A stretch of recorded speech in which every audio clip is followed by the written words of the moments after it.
오늘은 우리가 오늘 읽은 본문을 중심으로 움직이는 교회라는 제목으로 여러분과 좀 하나님 말씀 나누기를 원합니다. 오늘 본문 좀 보신 분들은 이상하다 하시면서 의아해하실 분도 계실지 몰라요. 왜냐하면 오늘 본문의 이야기들은요 이미 전에 다 한 번씩 얘기가 된 거거든요. 특별히 신앙생활 하신 지 얼마 안 되신 분들 중에 큐빗이 많이 나오잖아요. 큐빗. 큐빗이 무슨 용어인 거 하니 성인 남자 중지 끝부터 팔꿈치까지의 길이를 보통 그 당시에 고대 이스라엘 사람들이 큐빗이라고 수치 단위를 통칭해서 이렇게 한 것입니다. 부른 것이죠.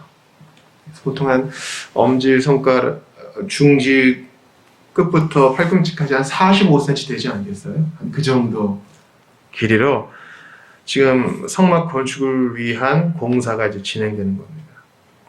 근데 왜 반복할까요? 그 반복에는 여러분 이유가 있어요. 하나님이 의미 없이 우리에게 성경을 주신 것이 아닙니다. 가급적 요약해서 주시면 좋을 것 같은데 성경에 있는 한 단어, 쉼표 하나도 주님이 거저 주신 것이 아닙니다. 다 의미가 있어요. 금송아지 사건, 금송아지 우상숭배 사건 이전에 이미 주님은 어떻게 만들어라, 몇 규빗으로 만들어라, 어떤 실로 만들어라, 무엇을 새겨 넣어라 다 말씀하셨죠. 그런데 그만 그들이 넘어졌죠. 우상숭배했죠. 하나님 앞에 끊어질 뻔했죠. 그래서 중보자 모세가 생명을 걸고 기도했죠. 그래서 회복이 됐어요.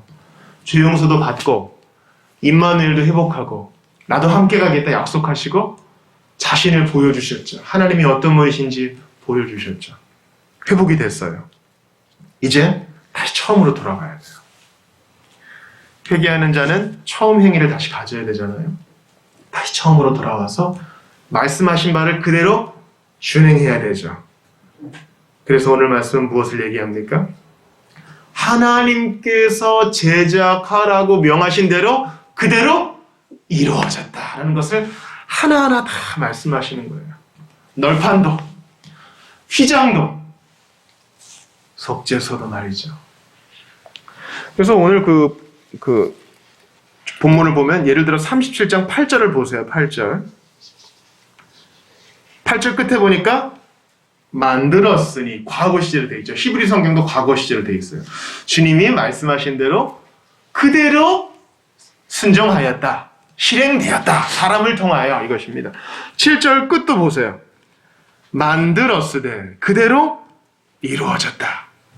그러니까 오늘 본문의 반복에는 이런 의미가 있습니다.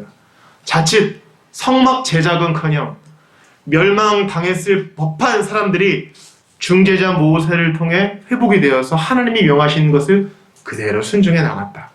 하나도 빠짐없이 순종해 나갔다 이것입니다. 이거 우리에게도 적용되죠. 우리는 하나님의 지상명령이 있어요. 문화명령이 있죠. 문화명령은 뭡니까? 생육하고 번성하고 다스리고 정복하고 유익한 것을 만들어내고 이런 거죠. 지상명령은 뭡니까? 땅끝까지 복음을 증거하라는 거죠. 그런데 우리 이거 하나도 못 지킬 뻔했어요. 왜냐하면 죄로 인해 하나님과 관계가 단절됐거든요. 그런데 우리의 유일한 중보자 예수님이 우리의 죄를 용서해주고 하나님 아버지와의 관계를 회복시켜주니까 우리 이제 거듭난 사람으로 문화명령은 감당해요. 하루 종일 부엌에서 일하는 사람도 예수 믿었기 때문에 하나님께 영광 돌리며 김치를 담을 수 있고 가족들을 섬길 수 있습니다. 또한 복음을 전할 수 있는 것이죠. 뭐가 수가 중요한 것이 아니라 하나님이 명령하신 그대로 이제 순종할 수 있게 된 것입니다. 제가 오늘 그 본문을 보면서 설교 제목을 움직이는 교회라고 한 이유는 오늘 주보 한번 읽면 보시겠어요?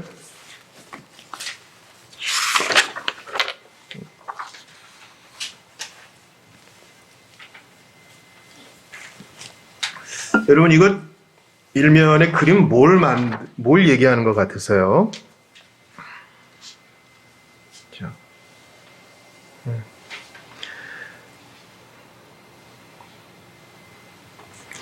뭐 그림이 뭐 정확한 거라고는 얘기할 수 없겠지만 이게 턱이 있고 상이 있고 그 위에 떡 같은 것이 있는 걸로 봐서 아마 떡상일 거예요. 그런데 떡상 앞에 이렇게 막대기가 꽂혀 있죠.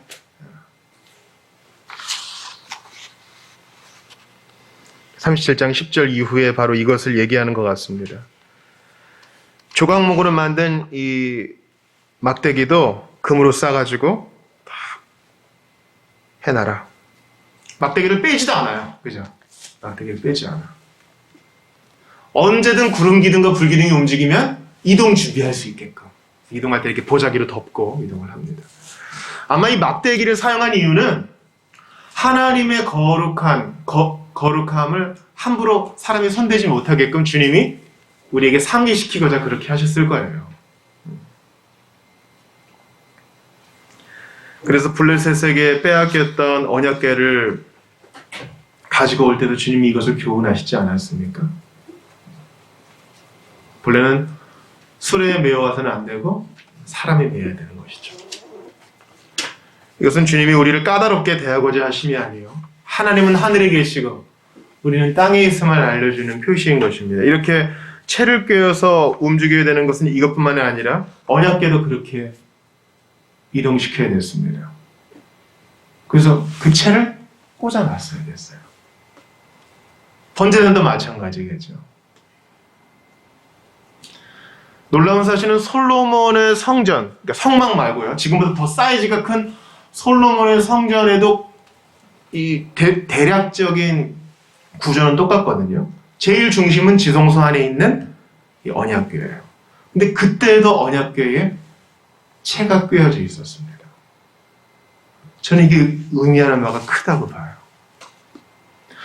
성전에 들어갔다 하면 이제 더 이상 움직일 필요가 없는 거잖아요.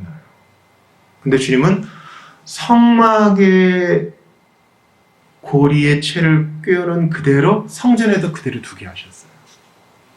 이게 의미하는 바가 있어요. 그것이 한 주간의 묵상이었습니다. 그게 우리에게 저는 위로가 된다고 생각합니다. 저는 이것이 하나님의 임재가 어디에서든지 장소에 구애받지 아니하고 주님의 임재가 어디에서든지 우리와 함께 있을 수 있다는 것을 여러분과 좀 나누고 싶어요.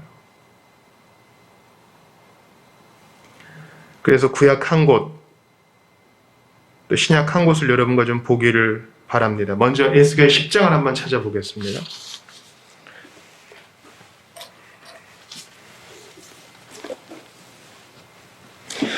에스겔 10장 9절부터 17절까지를 보겠어요.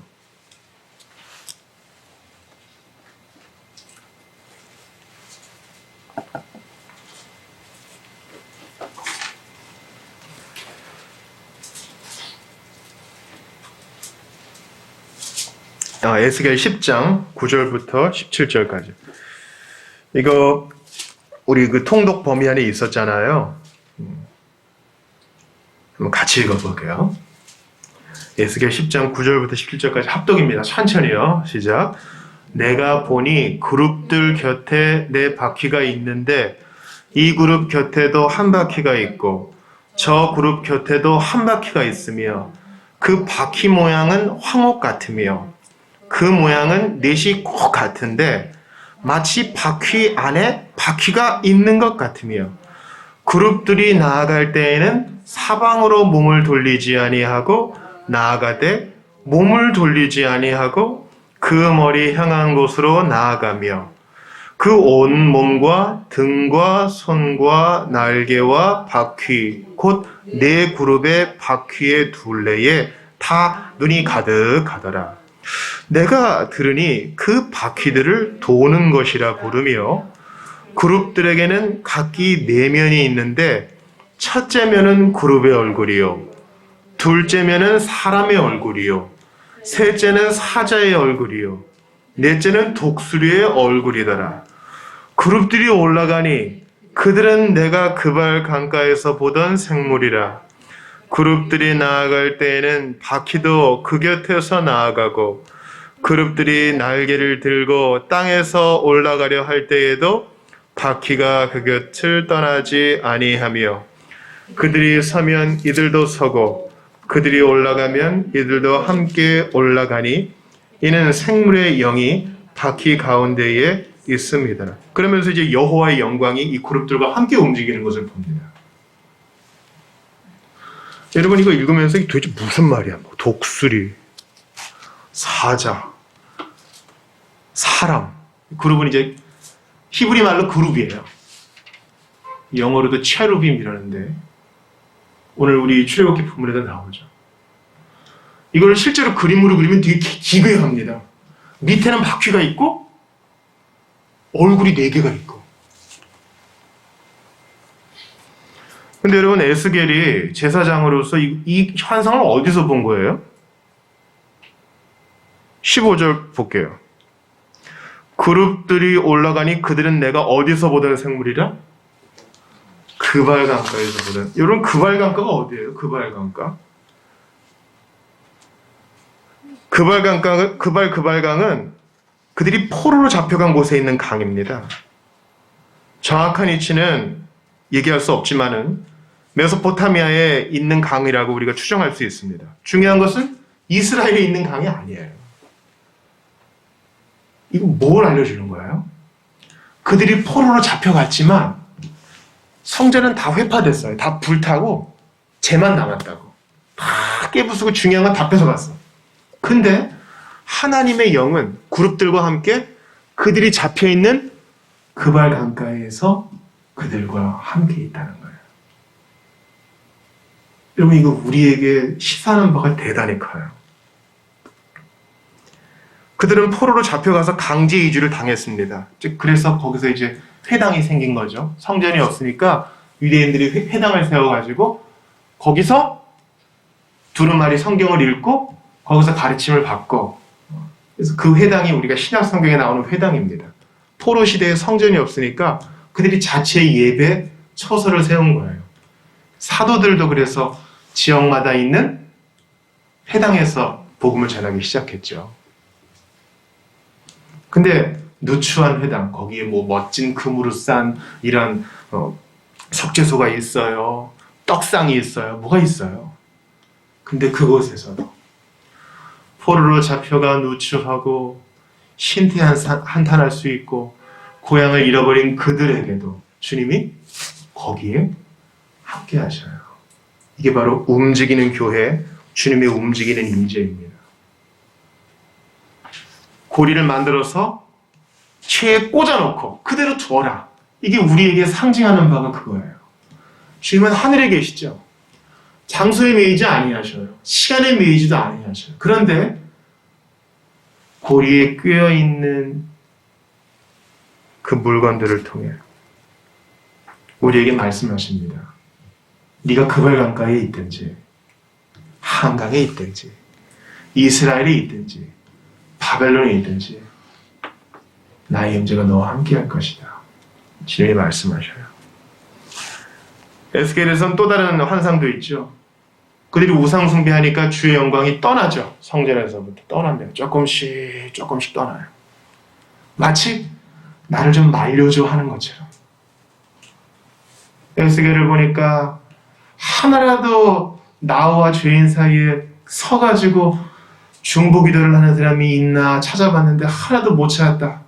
떠나십니다. 동쪽을 향해 떠나세요. 성전 입구가 동쪽이거든요. 동쪽 문으로 나가세요. 주님의 움직이는 임재입니다. 그래서 우리가 오늘 예배 후에 우리는 주의 움직이는 교회 얘기할 거거든요. 여러분, 교회는요, 성전이 아니에요. 우리가 모이는 여기는 그냥 예배 처소입니다.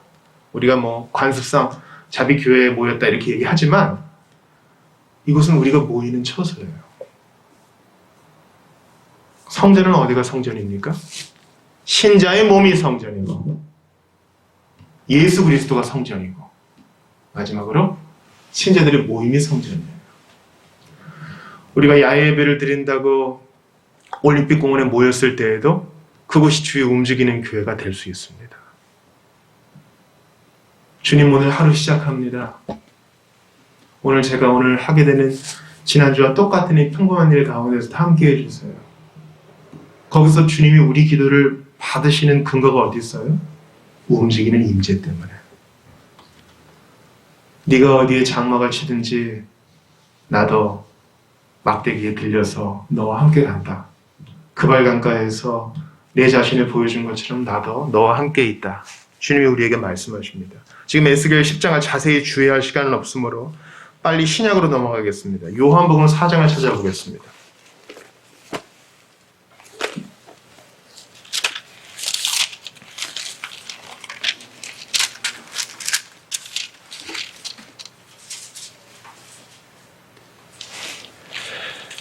요한복음 4장 20절부터 24절까지를 합독하겠습니다. 요한복음 4장 20절부터 24절입니다. 주님이 사마리아 여인을 찾아가셨죠. 목마르고 피곤하셨지만 짧은 길을 포기하고 멀리 돌아가시어 이 여인을 만나러 가셨습니다. 그래서 이 사마리아 여인에게 이렇게 말씀하십니다. 우리 합독하죠. 20절부터 시작. 우리 조상들은 이 산에서 예배하였는데 당신들의 말은 예배할 것이 예루살렘에 있다 하더이다. 예수께서 이르시되 여자여 내 말을 믿으라. 이 산에서도 말고 예루살렘에서도 말고 너희가 아버지께 예배할 때가 이르리라. 너희는 알지 못하는 것을 예배하고 우리는 아는 것을 예배하노니 이는 구원이 유대인에게서 남이라. 아버지께 참되게 예배하는 자들은 영과 진리로 예배할 때가 오나니 곧 이때라. 아버지께서는 자기에게 이렇게 예배하는 자들을 찾으시느니라. 하나님은 영이시니 예배하는 자가 영과 진리로 예배하지니라. 여기서도 움직이는 임재가 있어요. 이 여자는 어느 여인이라 그래요? 사마리아 여인. 여러분 사마리아는 어느 나라의 수도였어요? 사마리아? 북이스라엘의 수도였어요. 솔로몬 이후 나라가 두 동강이 났잖아요. 남유다의 수도는 여전히 예루살렘. 근데 북이스라엘의 수도는 사마리아였어요. 여기에 북이스라엘의 궁전이 있었습니다. 근데 나라가 망했죠. 어느 나라가 먼저 망했어요? 북쪽이 먼저 망했어요. 아수르가 완전히 다 망가뜨려 버렸죠. 근데 자기 뜻대로 잘 통치가 안 되고 재앙이 있으니까 그들을 위한 성전을 만들어줬어요. 사마리아에. 지금 사마리아 여자가 그 얘기하는 거예요. 우리는 줄곧 여기서 예배했는데 당신들 유대인들은 예루살렘에 진짜 정통이 있다 그러니 뭐가 맞습니까? 당시 유대 남자들은 사마리아 여인과 사마리아 사람과 대화하지 않았어요. 사마리아 사람들은 혼혈이었거든요. 아수르 사람과 다른 지역 사람과 피가 섞인 사람들이에요. 그래서 개라고 불렀습니다. 근데 예수님이 이 여자를 찾아가서 중요한 영적 진리를 말씀하셔요. 하나님은 움직이는 교회, 거기에 임하시는 하나님은 혈통, 과거, 업적 그런 거에 지배받지 않으셔. 그래서 뭐라고 하셔요? 이는 구원이 유대인에게서 남이니라. 이것은 예수님이 유대인의 혈통에서 난다는 말이지 무슨 배타주의가 아닙니다. 이 산에서도 말고 이 사마리아 이 산에서도 말고 예루살렘도 아니고 둘 다 부정하시죠. 아버지께 예배할 때가 있는데 바로 지금이다. 왜? 주님은 움직이는 임재이시기 때문에 영과 진리로 예배하는 자들을 찾아오시니까. 여러분 요한복음 4장의 23절 끝을 보셔요. 곧 이때라. 언제든 예배할 수 있대요. 왜요? 주님이 움직이시니까. 아버지께서는 자기에게 이렇게 예배하는 자를 뭐 하신다? 찾으신다. 여기 비추고 오셔야 돼요. 찾으신대요. 찾아오신대요. 예수님이 사마리아 여인을 찾아오신 것처럼 하나님의 임재가 그발 강가에 포로로 잡혀온 그들을 찾아가신 것처럼 야곱이 돌베개 베고 누운 바로 그곳에 찾아오신 것처럼 바울과 실라가 쳐 맞고서 예배하고 옥중에서도 찬양할 때 거기에 찾아오신 것처럼 홀로 있는 우리가 외로움에 지독하게 공고할 때 입술을 열어 찬양합니다. 주 찬양합니다. 그렇게 마음을 열어 영과 성령 안에서 진리로 말씀대로 예배할 때 내 방 안에 찾아오시는 것입니다. 직장 상사한테 구사리를 듣고 그만둬 말어 이 분노의 마음을 가지고 화장실에 잠깐 앉아 있어서 주님을 생각하는 바로 그 순간 거기에도 찾아오시는 것입니다.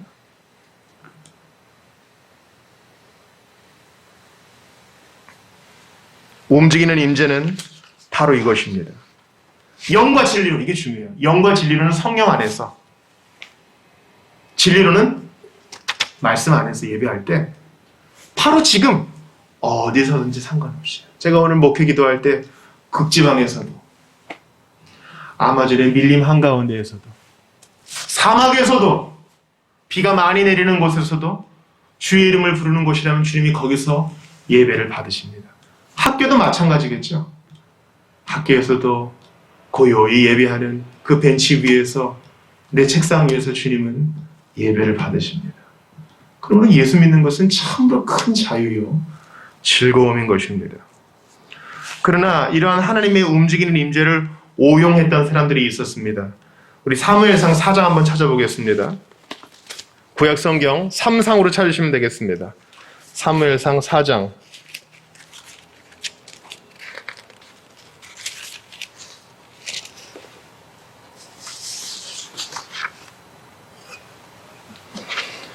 사무엘상 4장 5절을 한번 찾아보겠습니다.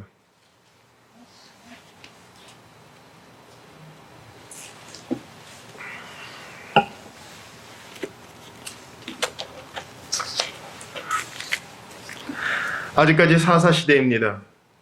다 자기의 옳은 소견에 좋은 대로 행합니다. 블레셋과의 싸움을 해야 됩니다. 블레셋 하면 골리앗 생각나시죠? 근데 싸움이 질 것 같아요. 그래서 부적처럼 하나님의 언약궤를 사용합니다. 채에 끼어서 왔겠죠. 사람이 들고 왔겠죠. 4장 5절 같이 읽어봐요. 시작. 여호와의 언약궤가 진영에 들어올 때에 온 이스라엘이 큰 소리로 외치매 땅이 울린지라. 이제 언약궤가 왔으니, 움직이는 임재가 왔으니 우리 이겼어. 근데 어떻게 됐어요? 그들은 졌어요. 언약궤도 빼앗겼습니다. 왜 그랬어요? 움직이는 임재가 있는데 영과 진리로 예배하지 않았어요. 기본적으로 예배의 마음이 없었어요. 성령님 의지합니다. 하나님은 지금 우리에게 뭐라고 말씀하실까? 성경을 찾아보고 이런 마음도 없어요. 부적처럼 사용하는 거예요. 여러분, 저도 그렇고요. 우리 대다수는 번영신학에 물들어 있어요. 예수 믿었으니까 잘 되겠지. 저도 그렇게 기도해주고 싶어요. 건강해지겠지? 잘 되겠지? 돈이 많이 벌리겠지? 관계가 회복되겠지? 근데 여러분 경험해보니까 어때요?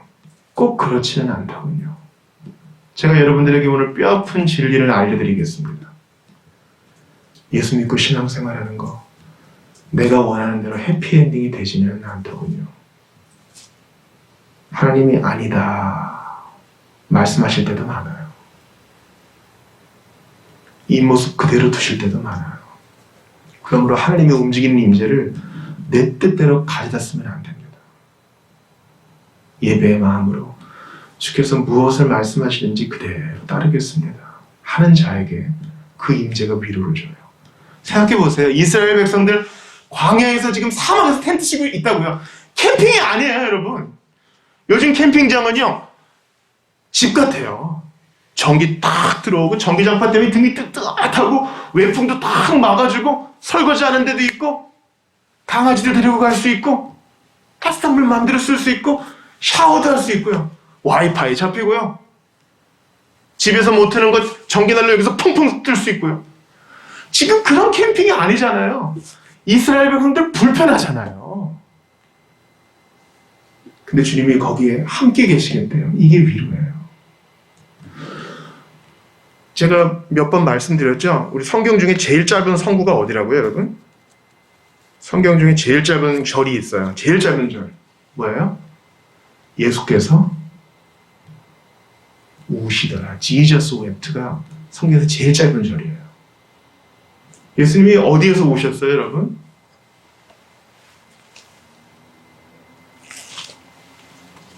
나사로의 무덤 앞에서 오셔요.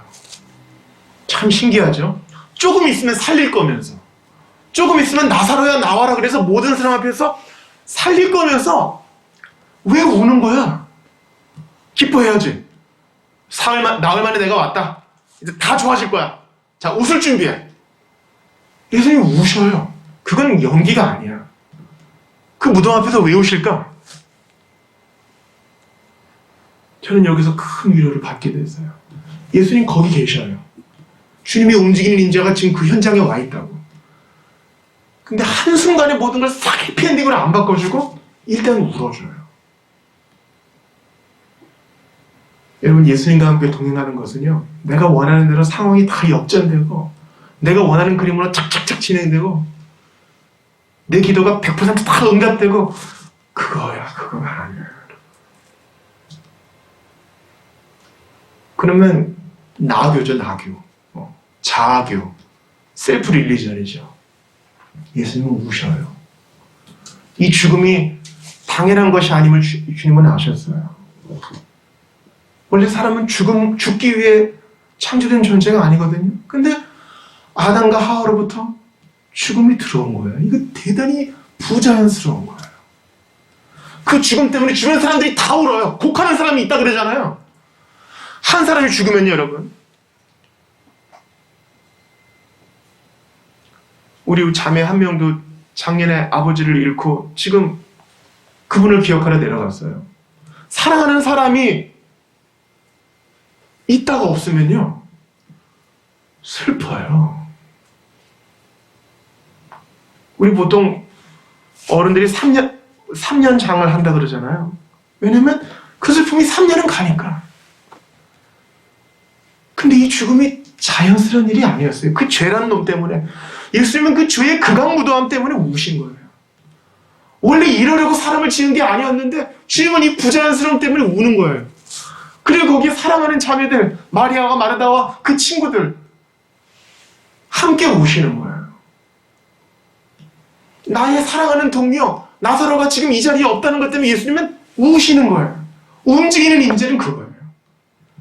예수님이 내가 원하는 대로 다 바꾸어 주실 때도 있지만 그렇지 않을 때가 많고, 그러나 괜찮아요. 그 움직이는 임재는 지금 나와 함께 하셔서 나와 같이 울어줘요. 나와 같이 아파해줘요. 그게 언제 바뀔지는 모르겠어. 움직이는 임재가 내가 간절히 원하는 그 기도의 제목을 언제 이루어줄지는 모르겠어. 그러나 기다립니다. 그리고 안심하며 기다립니다. 왜냐하면 같이 아파해주기 때문에 그래요.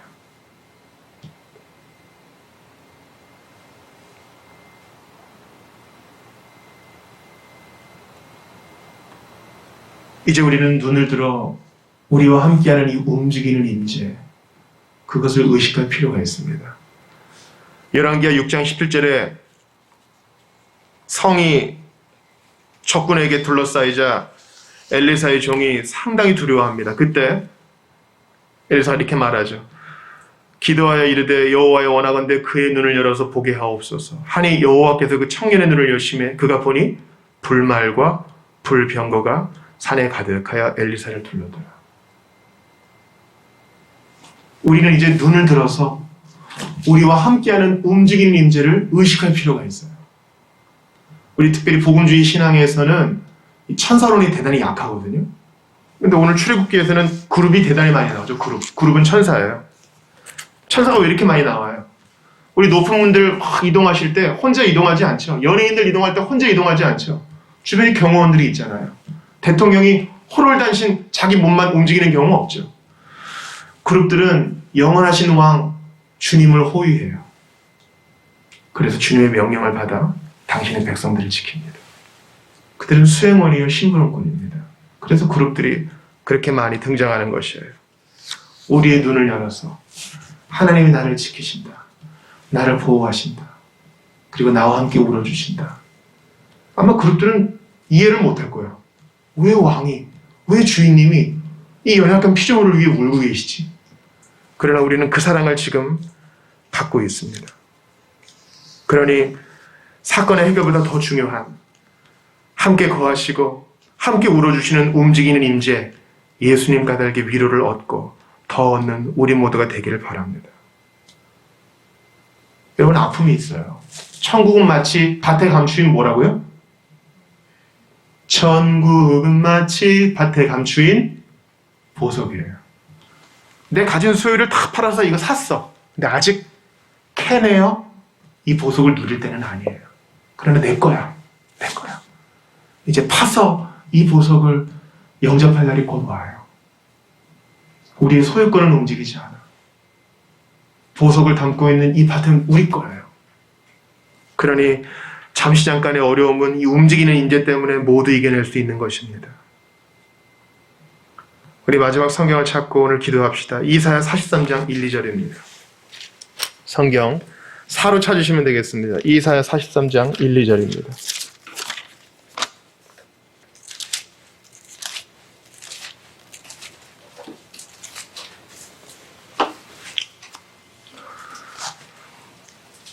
우리 합독하겠습니다. 큰 소리로. 우리 온라인으로 예비하시는 분들도 다 찾아 읽으셔요. 이사야 43장 1, 2절입니다. 시작.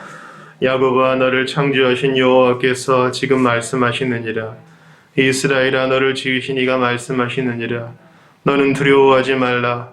내가 너를 구속하였고 내가 너를 지명하여 불렀나니 너는 내 것이라. 내가 물 가운데로 지날 때에 내가 너와 함께 할 것이라. 강을 건널 때에 물이 너를 침몰하지 못할 것이며 내가 불 가운데로 지날 때에 타지도 아니할 것이요 불꽃이 너를 사르지도 못하리니. 아멘. 내가 너와 함께 하리라. 불 가운데 물 가운데라도. 이게 임마누엘이요 움직이는 임재예요. 주님의 현존 아니겠어요? 전능하신 하나님이 채 꿰어서 움직임을 당하세요. 얼마나 누추해요. 전능하신 하나님이 이 내 몸을 성전 삼아 함께 하시겠대요. 내가 직장에 가면 직장에도, 학교에 가면 학교에도, 마트에 가면 마트에도, 친구 만나러 갈 때에도 움직이는 임재가 함께 하신대요. 그거를 의식하느냐 안 하느냐는 천양지차입니다. 주님의 움직이는 임재를 생각하세요. 여러분 세상의 우상 종교는요 다 신전이 있어요. 우리가 신전으로 가죠. 그러나 기독교는 그런 게 아니에요. 주님이 이 몸을 성전 삼아 내가 너와 함께 가겠다. 세상에 이런 하나님이 어디 있어요?